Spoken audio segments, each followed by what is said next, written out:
오늘은 거듭남에 관한 이야기입니다. 거듭났다라고 하는 말이 원래 우리 기독교 용어인데요. 일반 사회에서도 이 말이 좀 다양하게 쓰이는 것 같습니다. 새로운 정당으로 거듭나겠습니다. 제가 더 좋은 사람으로 거듭나겠습니다. 아니면 그냥 스포츠 같은 데서도 그가 훌륭한 공격수로 거듭났다. 이런 얘기들도 있고. 거듭났다라는 말을 완전히 새로워졌다, 더 나아졌다 이런 말로 이제 사용을 합니다. 그런데 기독교에서 이 거듭남이란 새로워지는 정도가 아닙니다. 그가 변화되고 갱생되는 정도의 수준이 아니라 완전히 죽었다가 다시 태어나는 것이 거듭남입니다. 하나님께서 완전히 그를 새롭게 창조하시고 새로운 생명을 주시는 것이 바로 이 거듭남이에요. 오늘 우리가 읽은 말씀 7절에 보시면 예수님께서 니고데모에게 말씀하시죠. 내가 내게 거듭나야 하겠다 하는 말을 놀랍게 여기지 말라. 이 거듭나야 하겠다라고 하는 이 번역된 표현이 조금 마음에 안 들어요. 원문을 보면 반드시 꼭 거듭나야만 한다라고 하는 강한 의미를 갖고 있습니다. 반드시 거듭나야 된다. 오늘 본문을 통해 예수님께서도 여러분에게 말씀하시는 거예요. 너는 반드시 거듭나야만 한다. 그럼 여러분은 거듭나셨습니까?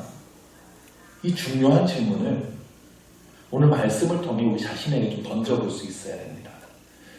오늘 1절 말씀에 보시면 니고데모에 대한 소개가 나옵니다. 그는 바리새인입니다. 성경을 많이 읽고 배우신 분들은 이 바리새인에 대한 이미지가 좋지 않을 거예요. 예수님의 주요 비판의 대상이었던 사람들이 바로 이 바리새인 무리들이죠. 항상 예수님의 반대편에 서서 예수님을 대적하는 사람들, 외식하는 사람들, 부패한 사람들, 이런 이미지들이 우리 속에 이제 바리새인 하면 떠오릅니다. 근데 실제로 이 바리새인들은요, 굉장히 경건한 생활을 하던 사람들이었습니다. 하루에 3번씩 기도합니다. 다니엘이 그랬던 것처럼요. 오전 9시, 정오, 오후 3시 딱 이 기도 시간에 되면 무슨 일이 있어도 기도합니다. 일주일에 2번씩 금식합니다. 월요일하고 목요일은요. 물도 먹지 않으면서 그날 오롯이 금식합니다. 항상 일주일에 2번은 금식이에요. 11일조 말할 것도 없어요. 철저히 드립니다. 심지어 텃밭에서 그리는 작물까지 전부 다 10의 1을 다 합대가지고 구별해 드립니다. 11조만 하는 게 아니에요. 이 바리새인들은 소득의 20%를 또 구제요금으로 드립니다. 이 사람들은 구약 성경을 달달 외우고 다닙니다. 성경에 기록된 계명들을 하나 빠짐없이 다 외우고 있고요. 그걸 철저히 지키기 위해서 힘쓰는 사람들이에요. 구약에는 모두 613가지의 계명이 있습니다. 하라 하지 말라 613가지가 있는데 이거를 실생활에 적용하기 위한 세부조항 수천 가지를 만들어서 그걸 지키면서 사는 사람들이 바리새인이에요. 안식일 철저하게 지키는 거 이거 기본이에요. 안식일에 가족 행사가 잡혔는데 이거 어떻게 해야 되나 이런 거 바리새인에게 고민거리도 안 됩니다. 안식일에 일을 하지 말라고 했기 때문에 지난번에 말씀드린 것처럼 이 사람들이 음식조차 만들지 않은 사람들이에요. 지금도 그래요. 엘리베이터 버튼도 안 누른대요. 안식일에는요. 그래서 이스라엘의 호텔에 가면 자동으로 올라갔다 내려갔다 하는 엘리베이터가 있다고 합니다. 이 사람들 때문에요. 심지어 지금도 이스라엘에는 안식일에 불 켜는 스위치 눌러주는 알바가 있대요. 안식일에 이 사람들 불 켜는 스위치도 안 누르기 때문에 그런 바리새인들 집에 찾아가서 이거 눌러주는 아르바이트가 있대요. 그러니까 이 정도로 철저하게 지키는 사람들이에요. 자, 이 정도로 신앙생활 하는 사람이 지금 교회에 있다면 이분은 와 진짜 신앙 대단한 분이라고 굉장히 존경받고 칭찬받겠죠. 그런데 예수님께서는 이런 삶을 사는 바리새인들을 강하게 비판하셨다는 거예요. 바리새인들에게는 행동만 있지 마음이 없었기 때문입니다. 하나님을 사랑하는 중심이 없이 그냥 그 행동만으로 자기의 의를 삼고 살아가는 거예요. 겉으로만 경건하지 속에는 온갖 죄악들이 가득했던 사람들이 바리새인들이었어요. 그런데 바리새인들이 전부 그랬던 건 아닙니다. 정말 경건한 삶을 힘쓰고 말씀대로 살아가기 위해서 정말 진지한 태도를 가진 그런 진실한 사람들도 있었어요. 일부 있었어요. 니고데모도 이런 사람이었을 겁니다. 1절에서 또한 니고데모에 대한 소개에 유대인의 지도자라고 소개됩니다. 유대 공회의 지도자라는 뜻입니다. 사내들인 공의회라는 게 있는데요. 당시 유대 사회를 이끄는 최고의 의결기관이 사내들인 공의회입니다. 예수님을 신성노동으로 판결해서 십자가로 내몬 그곳도 바로 사내들인 공의회였습니다. 이 사내들인 공의회는 70명의 회원으로 이루어지는데요. 니고데모도 그 중에 한 명이에요. 그러니까 총 유대인 70명의 지도자 중에 한 명이었던 겁니다. 그러니까 니고데모는 정치적, 사회적 높은 지위를 갖고 있는 사람입니다. 종교적으로도 굉장히 경건한 삶을 사는 사람입니다. 성경에도 정통한 사람입니다. 그런 니고데모가 지금 밤에 예수님을 찾아온 거예요.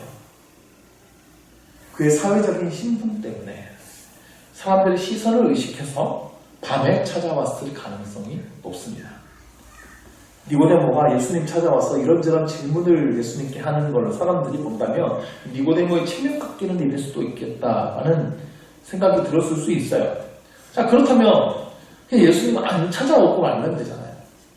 그런데 이 밤에라도 예수님을 찾아올 수밖에 없었던 아주 중요한 이유가 니고데모에게 있었을 겁니다.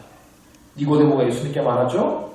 라비여, 우리가 당신은 하나님께로부터 오신 선생인 줄 아나이다. 하나님 함께하지 아니하시면 당신의 행하시는 표적을 아무도 할 수 없습니다. 먼저 니고데모는 예수님을 이렇게 불렀어요. 라비여, 주님이야. 당신은 하나님의 아들입니다. 뭐 이렇게 예수님을 고백한 건 아니지만 니고데모 입장에서는 이건 예수님을 굉장히 높이 인정한 고백입니다. 왜냐하면 그 당시에 랍비라고 하는 칭호를 얻으려면 거쳐야 되는 정식 절차들이 있기 때문에 그렇습니다. 오늘날에도 뭐 교수님이라고 불린다든지 목사님이라고 불리려면 그와 거쳐야 될 정식 과정들이 있는 것처럼 당시에도 랍비라고 하는 칭호를 얻으려면 거쳐야 되는 과정과 자격들이 있었어요. 근데 예수님은 그러한 정식 절차 과정들을 전혀 밟지 않으셨거든요. 그럼에도 니고데모가 예수님을 랍비라고 부른 것은 예수님을 그 정도로 인정하고 고백한 겁니다. 자신의 존경을 담은 표현이죠. 또한 니고데모는 예수님을 하나님께로부터 오신 선생이다라고 고백했습니다. 하나님으로부터 왔다라고 하는 것은 하나님의 보내심을 받은 사람이다. 그러니까 적어도 모세나 엘리야처럼 그런 선지자 정도의 위치에 있는 분이라고 예수님은 고백한 거예요. 그러니까 예수님은 당시에 랍비로서 갖춰야 될 정식 절차는 밟지 않으셨지만 당신은 분명히 하나님이 보내신 사람, 그러니까 하나님의 사람, 선지자 정도 되는 분이 분명합니다. 라고 그가 고백했습니다. 니고데모 입장에서 예수님을 굉장히 인정한 것인데 왜 예수님을 이렇게 인정했을까? 이유가 뭐죠? 그 이유가 2절 후반부에 나오죠.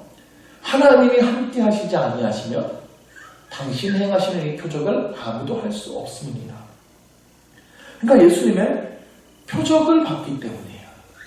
예수님의 기적을 본 거예요. 하나님이 보내신 분이 아니면 어떻게 이런 일을 할 수 있겠습니까? 그 기적들을 보니까 분명히 하나님의 선지자쯤 되는 분이 분명한 것 같습니다. 라고 고백했어요. 자, 예수님을 인정하는 굉장히 높이는 고백을 니고데모가 한 것인데요. 이 말에 대한 예수님의 대답이 이러한데다 3절이죠. 같이 읽을까요? 예수께서 대답하여 이르시되 진실로 진실로 내게 이르노니 사람이 거듭나지 아니하면 하나님의 아멘. 자, 아까 2절에서 예수님을 고백했던 그 니고데모의 말에 대한 적절한 대답으로 여겨지시나요? 전혀 다른 이야기를 갑자기 하신 거예요. 요한복음 읽어보면 예수님과 나누는 대화들 중에 굉장히 예수님이 동문서답 같은 답을 하실 때가 있어요. 이 얘기를 하신 게 아닌데 갑자기 엉뚱한 답을 하세요. 근데 사실은 보면 그 사람의 마음과 필요를 간파한 말씀일 때가 많습니다. 예수님은 니고데모가 지금 이 밤중에 예수님을 찾아온 그 이유를 간파하고 있었어요. 그건 바로 니고데모의 마음속에 풀리지 않는 어떤 문제가 있었다는 것을 아신 거예요. 그건 바로 이 구원에 대한 문제, 하나님의 나라, 이 천국에 대한 문제였던 겁니다. 니고데모는 내가 천국에 갈 수 있을까? 라고 하는 고민, 확신이 없는 가운데 살고 있었던 거예요. 이 문제 때문에 온 거예요. 자, 그럼 이 지점에서 한번 나 자신의 모습을 볼 필요가 있습니다. 자, 니고데모는 누구보다 철저하게 신앙생활을 하던 사람입니다. 기도도, 구제도, 헌금도 누구보다 열심히 철저하게 해왔어요. 당시 사회에서 인정받는 사람이었고 고위 관직에 올라있는 사람이에요. 성경 지식도 풍부해요. 그런데 이 천국, 구원에 대한 확신을 갖지 못하고 있습니다. 그럼 우리 자신에게도 한번 조용히 질문해 보시기를 바랍니다. 나에게는 구원의 확신이 있는가? 저는 지금 여러분의 직분이 무엇인지를 묻는 것이 아닙니다. 여러분이 교회에 얼마나 오래 다녔고 예배 참석을 얼마나 열심히 하고 계신지를 묻는 게 아니에요. 말씀은 얼마나 보고 계시고 기도는 얼마나 하고 계시고 전도는 몇 명이나 했는지를 묻는 게 아닙니다. 교회를 위해서 얼마나 많은 일들을 해오셨습니까? 이게 아니에요. 간단합니다. 만약에 오늘 내가 세상을 떠나게 된다면 나는 천국에 들어갈 확신이 있는가? 이건 나 자신에게 정직하게 한번 질문해 봐야 됩니다. 내가 천국 문 앞에 섰을 때 하나님께서 과연 우리에게 이렇게 물어보신다면 내가 너를 천국에 들여보내줘야 될 이유가 무엇이냐? 이유를 한번 얘기해봐라. 뭐라고 대답하시겠습니까? 저 그래도 교회 열심히 다녔는데요. 권상대요, 집사인데요. 이런 거 헌금 열심히 하고 공습도 열심히 했습니다. 이런 건가요? 저는 아직도 제 자신에게 질문해 볼 때가 있습니다. 제 마음에서 확신 있게 그 대답이 나오지 않을까봐. 그래서 제 믿음을 다시금 다 잡을 때가 많습니다. 이 문제는 정말 아주 중요한 문제이기 때문입니다. 나의 영원한 삶을 결정지을 수 있는 중대한 문제입니다. 예수님의 말씀에서 사람이 거듭나지 아니하며 하나님의 나라를 볼 수 없다라고 단호하게 말씀하셨어요. 근데 니고데모는 이 말씀을 이해하지 못했죠. 사람이 어떻게 다시 태어날 수 있냐는 거예요. 아니, 다 큰 성인이 어떻게 엄마 뱃속에 들어갔다 나올 수 있습니까? 자, 여기서 거듭난다라고 하는 이 말을 정확하게 이해할 필요가 있습니다. 자, 여러분 가진 성경에 보시면 3절에 거듭나지 앞에 괄로 숫자 하나가 붙어 있는지 모르겠어요. 그게 있으신 분들은 그 밑에 보시면 그 숫자 밑에 설명이 하나 있죠. 또는 위에서 이렇게 되어 있을 겁니다. 거듭나다라고 하는 헬라어 단어는 다시 한번 새롭게, 이게 거듭이라는 뜻이에요. 근데 또 하나의 뜻이 있는데 위로부터입니다. 그러니까 다시 한번 태어나야 된다, 새롭게 태어나야 된다, 이런 뜻이 맞는데 또 하나의 뜻이 위로부터 태어나야 한다라는 뜻이 있어요. 이게 거듭나는 거예요. 자, 다시 한번 태어난다라고 하면 니고데모처럼 의문을 가질 수가 있어요. 아니, 어떻게 어머니 뱃속에 들어갔다 나올 수 있습니까? 아니, 저 죽었다가 다시 태어나야 된다 말입니까? 이렇게 질문할 수 있지만 위로부터 태어나야 된다라고 하면 뜻이 다르죠. 하나님께서 나를 다시 태어나게 하셔야 된다라는 뜻이 됩니다. 이것은 거듭난다는 것이 우리 인간의 노력으로 되는 일이 아니라는 걸 분명히 가르쳐주는 거예요.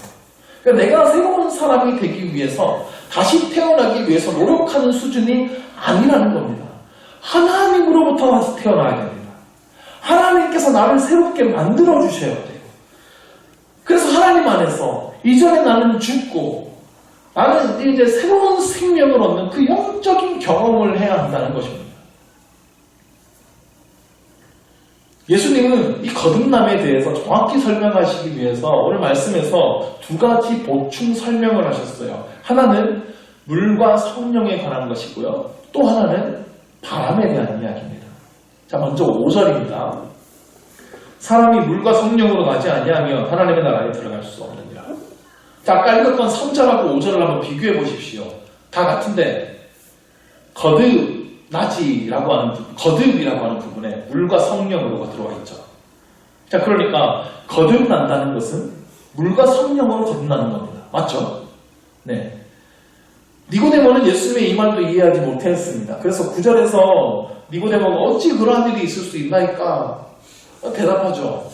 그냥 오늘 우리가 읽지 않았지만 10절 말씀에 가면 예수님 대답하시기를 너는 이스라엘의 선생으로서 이러한 것들을 알지 못하느냐. 바꿔 말하면 이스라엘의 선생이라면 이것을 마땅히 알아야 된다. 무슨 말이냐면 너희가 그렇게 달달 외우는 성경에 다 나와 있다는 얘기입니다. 그러니까 물과 성령으로 거듭나는 것이 무엇인지가 구약 성경에 나와 있다는 얘기입니다. 이게 어디에 나오냐면 에스겔 36장에 나옵니다. 여기 보면 물과 성령에 대한 말씀이 나와요. 자, 이 에스겔 선지자는요, 이스라엘이 멸망한 이후에 활동한 선지자예요. 이스라엘이 바벨론의 포로로 끌려갔을 때 그 이스라엘 백성들에게 말씀을 전했어요. 그리고 그들에게 너희가 왜 망했는지 아느냐. 하나님의 말씀을 듣지 않았기 때문이다. 너희가 이런 죄악을 저질렀다고 그들의 죄악을 상세하게 지적했습니다. 회개하라는 뜻이죠. 근데 이스라엘 사람들은 도저히 하나님의 말씀을 듣지 않았어요. 아무리 하나님께서 말씀하셔도 순종하지 않는 민족이라는 거예요. 하나님께서 기적을 보여주셔도 믿지 않습니다. 회초리를 드셔도 그때뿐이지 금방 이전으로 돌아가는 그 역사를 반복했다는 거예요. 우리 인간이 그런 존재입니다. 도저히 하나님의 말씀을 지키지 못합니다. 도저히 변하지 않습니다. 이 고집이 얼마나 센지 고래 심줄보다도 센 거예요. 근데 하나님께서 그러한 인간을 내쳐버리지 않으시고 은혜를 끝까지 허락하신다는 거예요. 그것이 에스겔 36장 25절에서 27절까지 말씀에 기록되어 있는데 25절에는 이렇게 되어 있습니다. 같이 읽읍시다. 맑은 물을 너희에게 뿌려서 너희로 정결하게 하되 곧 너희 모든 더러운 것에서와 모든 우상 숭배에서 너희를 정결하게 할 것이며. 이거 예수님께서 오셨을 때에 주신 은혜, 우리 죄악된 인간에게 이제 최종적으로 주신 은혜에 대해서 설명하는 거예요. 맑은 물을 뿌려서 우리를 정결하게 하신다고 그러셨어요. 우리는 모든 더러운 것과 우상 숭배에서, 그러니까 우리의 모든 죄악에서 우리를 깨끗하게 해주시겠다는 거예요. 그러므로 이 맑은 물이 뭡니까? 예수님의 보혈이죠.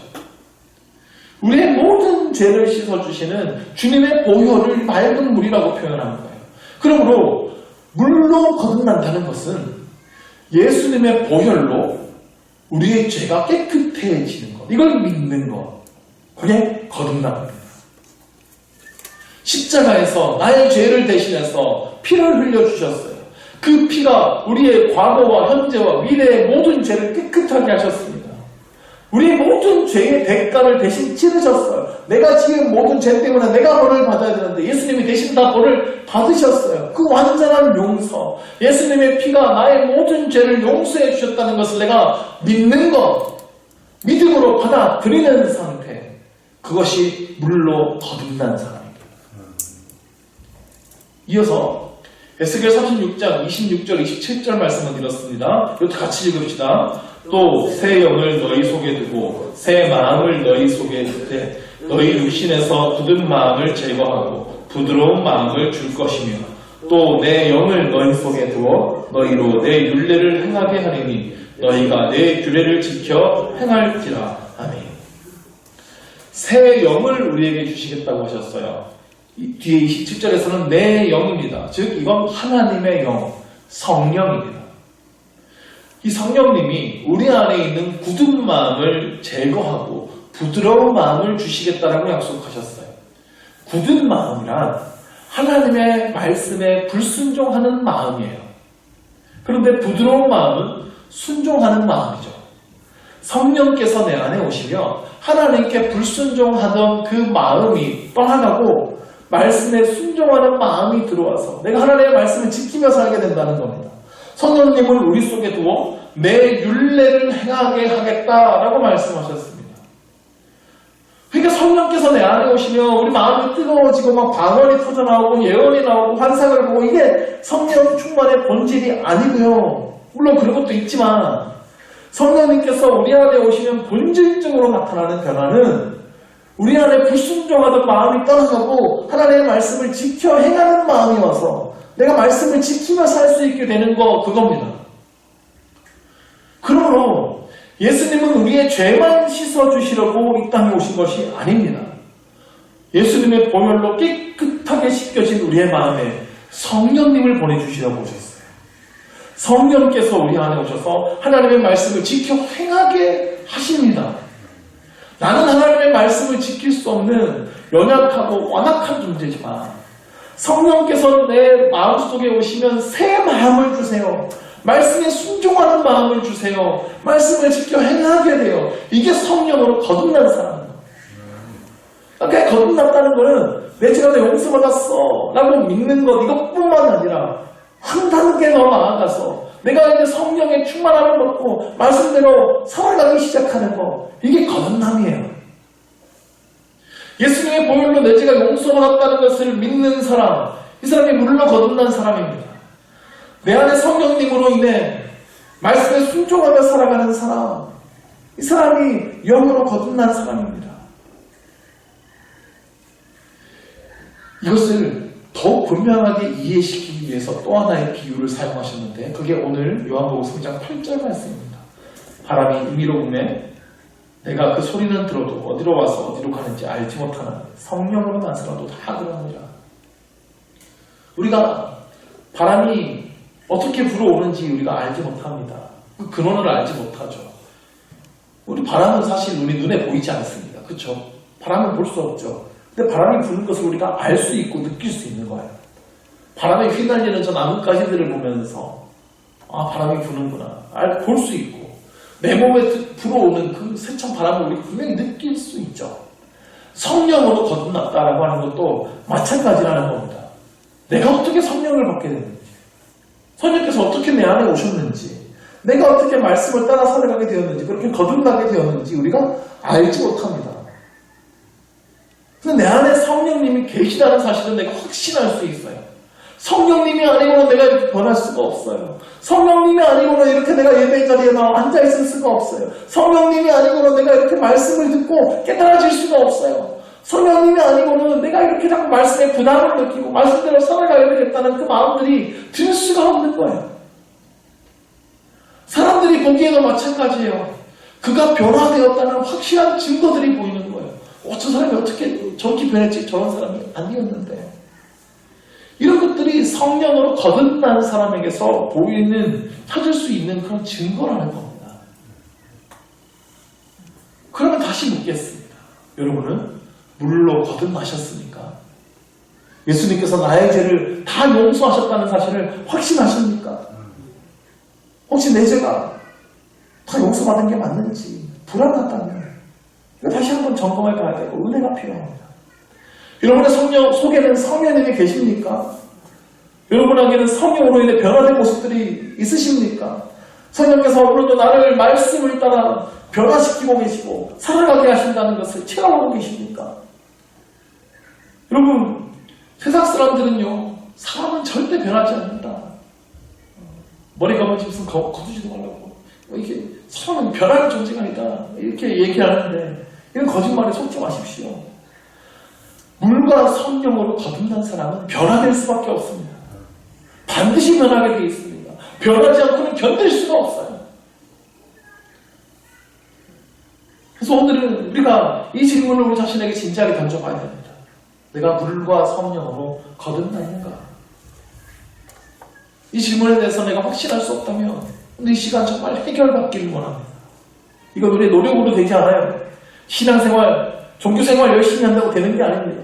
위로부터 부어지는 은혜를 받아야 되는 겁니다. 그래서 거듭남의 은혜를 주옵소서. 주님 나를 구원하여 주시고 이 구원의 확신을 주옵소서. 간절히 구하시기를 바랍니다. 성령의 충만을 주시고 새 마음, 새 영을 부어 주옵소서. 내 여기서 말씀대로 살아갈 수 있도록 도와주옵소서. 이 은혜를 구해야 돼요. 이 확신이 있으신 분들도 더욱 구하시기를 바랍니다. 우리가 이 구원은요, 잡았다고 여기지 말아야 되고 이루었다고 여기지도 말아야 되고 더욱 끝날까지 믿음에 굳게 설 수 있도록 끝까지 붙들어야 됩니다. 끝까지 믿음을 지켜나가야 되는 겁니다. 천국 가는 그날까지 내가 흔들리지 않게 하여 주옵소서. 그렇게 우리 간구해야 하는 것입니다. 우리 한번 통성으로 기도합시다. 기도하실 때에 이 은혜를 구하면서 기도합시다. 꼭 내가 아직 물과 성령으로 거듭나지 못한 것 같다면 하나님 앞에 간절히 구합시다. 하나님이 은혜를 주옵소서. 물로 거듭나는 내 죄가 모두 씻겨졌다는 것을 확신하는 그 은혜, 그리고 성령께서 내 안에 오셔서 나에게 새 영을 주시고 새 마음을 주셔서 말씀대로 살아갈 수 있는 그 성령으로 거듭나는 그 은혜를 허락하여 주옵소서. 간절히 부르시기 기도하시고, 이 확신이 있으신 분들은 내 끝까지 믿음 위에 서게 하여 주옵소서. 우리 주여 한번 부르시고 함께 통성으로 기도하겠습니다. 주여